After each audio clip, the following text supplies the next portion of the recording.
അമൃത് വേണി ലൈഫ് ക്വിറ്റ് presents daily news സായാഹ്ന വാർത്തകൾ powered by Pulimoottil silks KSFE in association with Joy Alukkas. ഇത്തവണ ഫസ്റ്റ് അടിക്കില്ലേ നമ്മള്?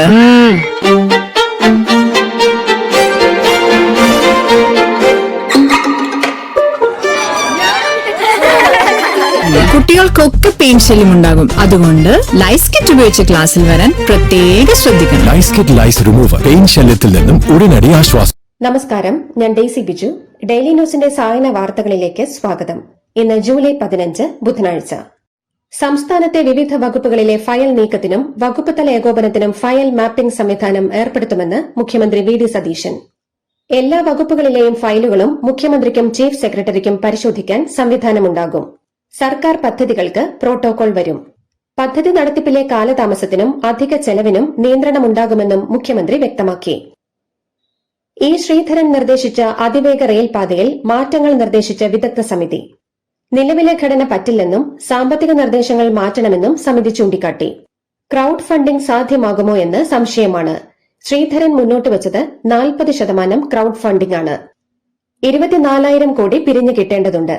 സാമ്പത്തിക ഘടനയിൽ മാറ്റം വേണമെന്നും സ്റ്റേഷനുകളടക്കം കൂടുതൽ ലാഭത്തിലാക്കണമെന്നും സമിതി നിർദ്ദേശിക്കുന്നു. വിശദമായ പാരിസ്ഥിതിക പഠനം ആവശ്യമാണെന്നും മുഖ്യമന്ത്രി പറഞ്ഞു. ആലപ്പുഴയിൽ യൂത്ത് കോൺഗ്രസ് പ്രവർത്തകരെ അന്നത്തെ മുഖ്യമന്ത്രിയുടെ ഗൺമാൻമാർ മർദ്ദിച്ച കേസ് അട്ടിമറിച്ചതിന് ADGP MR അജിത് കുമാറിനെതിരായ നടപടി വൈകിയിട്ടില്ലെന്ന് മുഖ്യമന്ത്രി വി ഡി സതീശൻ. അന്വേഷണ നടപടികൾ പൂർത്തിയാക്കാതെ സർക്കാരിന് തിടുക്കത്തിൽ നടപടിയെടുക്കാനാവില്ല. ഫയൽ DGPയുടെ ഓഫീസിൽ നിന്ന് ആഭ്യന്തരമന്ത്രിയുടെയോ തന്റെയോ മുന്നിൽ എത്തിയിട്ടില്ല. നടപടി വൈകുന്നു എന്ന് വാർത്ത കൊടുക്കുന്ന മാധ്യമങ്ങൾക്കാണ് തിടുക്കമെന്നും മുഖ്യമന്ത്രി പരിഹസിച്ചു. 3 കോടി രൂപ തന്നാൽ മന്ത്രിയാക്കാമെന്ന വാഗ്ദാനവുമായി ഫോൺ സന്ദേശം ലഭിച്ചെന്ന് എലത്തൂർ MLA വിദ്യ ബാലകൃഷ്ണൻ. വയനാട് MPയുടെ ഓഫീസിൽ നിന്നാണെന്ന് പറഞ്ഞാണ് വിളി വന്നതെന്ന് വിദ്യ കോഴിക്കോട് സൈബർ സെല്ലിൽ പരാതി നൽകി. ഇതേ തുടർന്ന് പോലീസ് അന്വേഷണം തുടങ്ങി. പ്രതിപക്ഷ ഉപനേതൃ പദവി കിട്ടുമെന്ന് പൂർണ്ണ വിശ്വാസമുണ്ടെന്ന് CPI സംസ്ഥാന സെക്രട്ടറി ബിനോയ് വിശ്വം. മുന്നണി തകരാനുള്ള ഒരു നടപടിയും CPI ചെയ്യില്ലെന്നും RJDയുമായി ഒരു തർക്കത്തിനുമില്ലെന്നും അദ്ദേഹം പറഞ്ഞു. ഉപനേതൃ പദവി സംബന്ധിച്ച ഒരു അധ്യായവും അടഞ്ഞിട്ടില്ലെന്നും അദ്ദേഹം പറഞ്ഞു. നെന്മാറ ഇരട്ടക്കൊലക്കേസിൽ പ്രതി ചെന്താമരയ്ക്ക് കൌൺസിലിംഗ്. ഇന്നലെയും ഇന്നും കൌൺസിലിംഗ് നൽകി. കൌൺസിലിംഗ് റിപ്പോർട്ട് നാളെ കോടതിയിൽ സമർപ്പിക്കും. ഈ റിപ്പോർട്ട് പരിശോധിച്ച ശേഷമാകും വിധി പ്രസ്താവിക്കുക. നാളെ ശിക്ഷാവിധി പ്രസ്താവിക്കുമെന്നാണ് സൂചനയെങ്കിലും ഒരു ദിവസം കൂടി നീളാനാണ് സാധ്യതയെന്ന് പ്രോസിക്യൂട്ടർ MJ വിജയകുമാർ പറഞ്ഞു. പ്രതിയെ വീഡിയോ കോൺഫറൻസിംഗ് വഴി ഹാജരാക്കാനാണ് കോടതി നിർദ്ദേശിച്ചിരിക്കുന്നത്. വയനാട് കള്ളാടി മണ്ണിടിച്ചിൽ ദുരന്തം നടന്ന സ്ഥലത്ത് വിദഗ്ധ സംഘം പരിശോധന നടത്തി. നിർമ്മാണ പ്രവർത്തനങ്ങളുടെ ഭാഗമായി പദ്ധതി പ്രദേശത്ത് കൂട്ടിയിട്ട മണ്ണ് മാറ്റാൻ എന്ത് ചെയ്യണമെന്ന് പഠിക്കാൻ സർക്കാർ നിയോഗിച്ച 3 അംഗ സമിതിയാണ് പരിശോധന നടത്തിയത്. വിദഗ്ധ സംഘത്തിന്റെ റിപ്പോർട്ടിന്റെ അടിസ്ഥാനത്തിൽ മണ്ണ് എങ്ങനെ മറ്റൊരിടത്തേക്ക് മാറ്റുമെന്ന കാര്യത്തിൽ തീരുമാനമെടുക്കും. ഹിന്ദു ഐക്യവേദി നേതാക്കളെ കണ്ടത് രഹസ്യമായല്ലെന്ന് മുഖ്യമന്ത്രി V D Satheesan. Pinarayi Vijayan RSS നേതാക്കളെ ഒളിച്ചുപോയി കണ്ടതുപോലെയല്ല താൻ കണ്ടതെന്നും കാണണമെന്ന് ഹിന്ദു ഐക്യവേദി പ്രവർത്തകർ ആവശ്യപ്പെട്ടപ്പോൾ കാണാൻ താൻ അവർക്ക് സമയം കൊടുത്തുവെന്നും അങ്ങനെ മുഖ്യമന്ത്രിയുടെ ഓഫീസിലേക്കാണ് അവർ വന്നതെന്നും അദ്ദേഹം പറഞ്ഞു.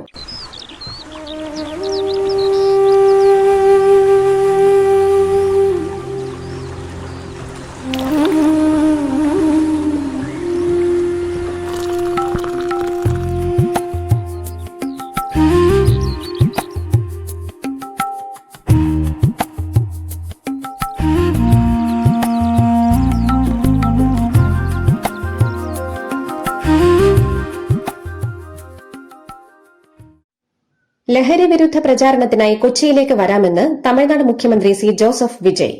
ലഹരി മാഫിയയെ ഉന്മൂലനം ചെയ്യാൻ നടപ്പാക്കുന്ന ലഹരി വിരുദ്ധ പദ്ധതിയായ ഓപ്പറേഷൻ തൂഫാന് അദ്ദേഹം പിന്തുണ പ്രഖ്യാപിച്ചു.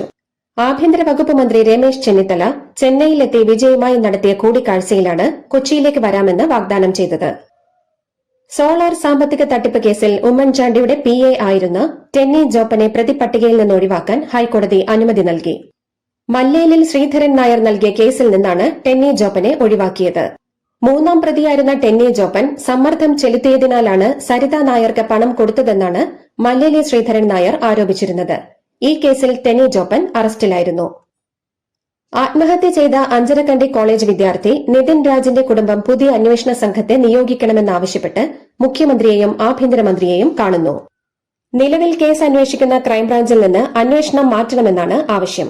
ഒന്നാം പ്രതിയായ ഡോക്ടർ റാമിനെ കണ്ടെത്താൻ ഇതുവരെ അന്വേഷണ സംഘത്തിന് കഴിഞ്ഞിട്ടില്ല. കശുവണ്ടി വികസന കോർപ്പറേഷൻ അഴിമതി കേസുമായി ബന്ധപ്പെട്ട് കെ ബിജു IASനെതിരായ കോടതിയെ ലക്ഷ്യ നടപടി അവസാനിപ്പിക്കാതെ ഹൈക്കോടതി. മാപ്പപേക്ഷ നൽകിയാലും കോടതിയെ ലക്ഷ്യ നടപടി തുടരുമെന്ന് ജസ്റ്റിസ് A. ബദറുദ്ദീൻ വ്യക്തമാക്കി. വ്യാജരേഖ ചമച്ചുള്ള അവയവ കടത്ത് കേസിൽ പ്രമുഖ സ്വകാര്യ ആശുപത്രികളിലെ ഡോക്ടർമാരെ എൻഫോഴ്സ്മെന്റ് ഡയറക്ടറേറ്റ് ചോദ്യം ചെയ്യുന്നു. ആലുവ രാജഗിരി ആശുപത്രിയിലെ ന്യൂറോളജിസ്റ്റിനെയും ലാബോറട്ടറി വിഭാഗം മേധാവിയുമാണ് കൊച്ചിയിലെ ED ഓഫീസിൽ ചോദ്യം ചെയ്യലിനായി ഹാജരായത്. ജൂലൈ 21 മുതൽ അനിശ്ചിതകാല സമരത്തിനൊരുങ്ങി ഓൺലൈൻ ടാക്സികൾ. ഊബർ, ഓല, റാപ്പിഡോ, സർക്കാർ സംരംഭമായ കേരള സവാരി എന്നിവയ്ക്കെതിരെയാണ് പ്രതിഷേധം. കമ്പനികൾ കമ്മീഷൻ ഈടാക്കുന്നത് കുറയ്ക്കണമെന്നാണ് ആവശ്യം. 1000 രൂപയ്ക്ക് ഓടിയാൽ 500 രൂപ കമ്മീഷനായി കമ്പനി എടുക്കുകയാണെന്ന് ഡ്രൈവർമാർ പറയുന്നു. തന്റെ കൈവശം 5 ജോഡി ആനക്കൊമ്പുകളുണ്ടെന്ന് നടൻ മോഹൻലാൽ.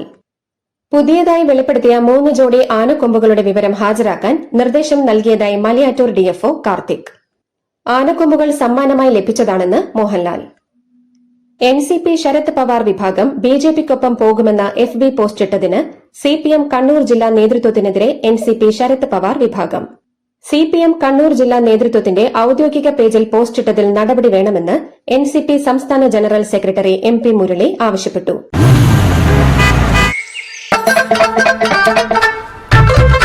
എല്ലാവർക്കും വന്നു ഡാൻഡ്രഫ്, എന്തു ചെയ്യും ചേട്ടാ? പേടിക്കണ്ട, ഇവിടുണ്ടല്ലോ ഡാൻഡ്രോക്കിൻ ഓയിൽ. ഉടനടി മാറും താരൻ, ഉപയോഗിക്കൂ വേഗം. Amrutveni dandroquit, the ultimate dandruff solution. Mullaperiyar അണക്കെട്ടിൽ ജലനിരപ്പ് താഴ്ന്നതോടെ തമിഴ്നാട്ടിലെ 5 ജില്ലകൾ കടുത്ത പ്രതിസന്ധിയിൽ. തേനിയിൽ 14,700 ഏക്കർ കൃഷിഭൂമിയിലാണ് മുല്ലപ്പെരിയാർ അണക്കെട്ടിനെ ആശ്രയിച്ച് കൃഷിയിറക്കുന്നത്. മുൻപുണ്ടായിരുന്ന ജലശേഖരം ആസൂത്രണമില്ലാതെ തുറന്നുവിട്ടതും ഈ വർഷം മതിയായ മഴ ലഭിക്കാതിരുന്നതുമാണ് പ്രതിസന്ധിക്ക് കാരണമെന്നാണ് കർഷകരുടെ ആരോപണം. ഗുജറാത്തിലെ അംബാജി ക്ഷേത്രത്തിൽ കാണിക്കപ്പണം എണ്ണുന്നതിനിടെ ലക്ഷക്കണക്കിന് രൂപ മോഷ്ടിക്കാൻ ശ്രമം. സംഭവത്തിന്റെ CCTV ദൃശ്യങ്ങൾ സമൂഹ മാധ്യമങ്ങളിൽ വ്യാപകമായി ചർച്ചയായി. കർശന നടപടി സ്വീകരിച്ചിട്ടുണ്ടെന്ന് ജില്ലാ കളക്ടർ മിഹിർ പ്രവീൺ കുമാർ പട്ടേൽ വ്യക്തമാക്കി. ടെലിവിഷൻ റേറ്റിംഗിന് ലാൻഡിംഗ് പേജ് ബാധകമാക്കരുതെന്ന കേന്ദ്ര നിർദ്ദേശത്തെ പിന്തുണച്ച് റേറ്റിംഗ് ഏജൻസി ബാർക്ക്. ഇക്കാര്യത്തിൽ സ്റ്റേ നീക്കണമെന്നാവശ്യപ്പെട്ട് ബാർക്ക് ഹൈക്കോടതിയിൽ സത്യവാങ്മൂലം സമർപ്പിച്ചു.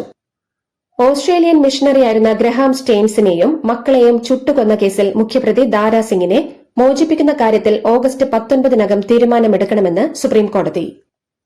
നല്ല നടപ്പ് പരിഗണിച്ചാണ് 26 വർഷമായി ജയിലിൽ കഴിയുന്ന കൊലയാളിയെ മോചിപ്പിക്കണമെന്ന് ഒഡീഷ ശിക്ഷാ അവലോകന ബോർഡ് ശുപാർശ ചെയ്തിരിക്കുന്നത്.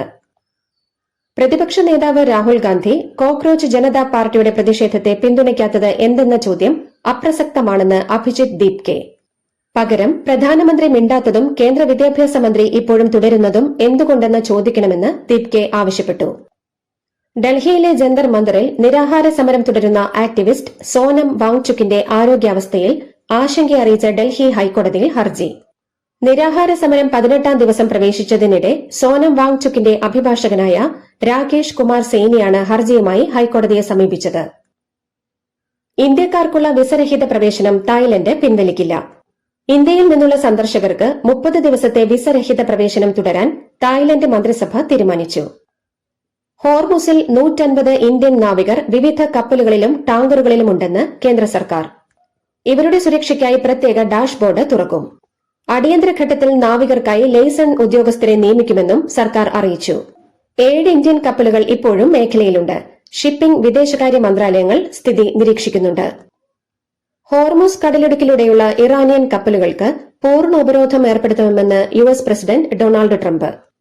ഇറാനിയൻ തുറമുഖങ്ങളിലേക്കോ അവിടെ നിന്നോ ഉള്ള കപ്പലുകൾക്കും ഇറാനിയൻ ചരക്കുകൾ വഹിക്കുന്ന കപ്പലുകൾക്കും ഈ വിലക്ക് ബാധകമായിരിക്കും.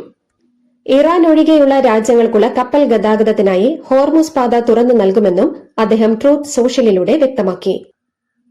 ഫുട്ബോൾ ലോകം കാത്തിരിക്കുന്ന മഹാപോരാട്ടത്തിന് ഇനി മണിക്കൂറുകൾ മാത്രം. ലോകകപ്പിന്റെ ഫൈനലിൽ സ്പെയിനിനോട് ഏറ്റുമുട്ടാനിരിക്കുന്നത് ലോക ചാമ്പ്യന്മാരായ അർജന്റീനയോ ഇംഗ്ലണ്ടോ? ഇന്ത്യൻ സമയം ഇന്ന് രാത്രി 12:30 അറ്റ്ലാന്റയിലാണ് ഫുട്ബോൾ ലോകത്തെ ഏറ്റവും വലിയ പോരാട്ടം നടക്കുന്നത്. ഇതോടുകൂടി ഡെയിലി ന്യൂസിന്റെ ഇന്നത്തെ സായന വാർത്തകൾ സമാപിക്കുന്നു. ഡെയിലി ന്യൂസിന് വേണ്ടി വാർത്തകൾ വായിച്ചത് ഡെയ്സി ബിജു.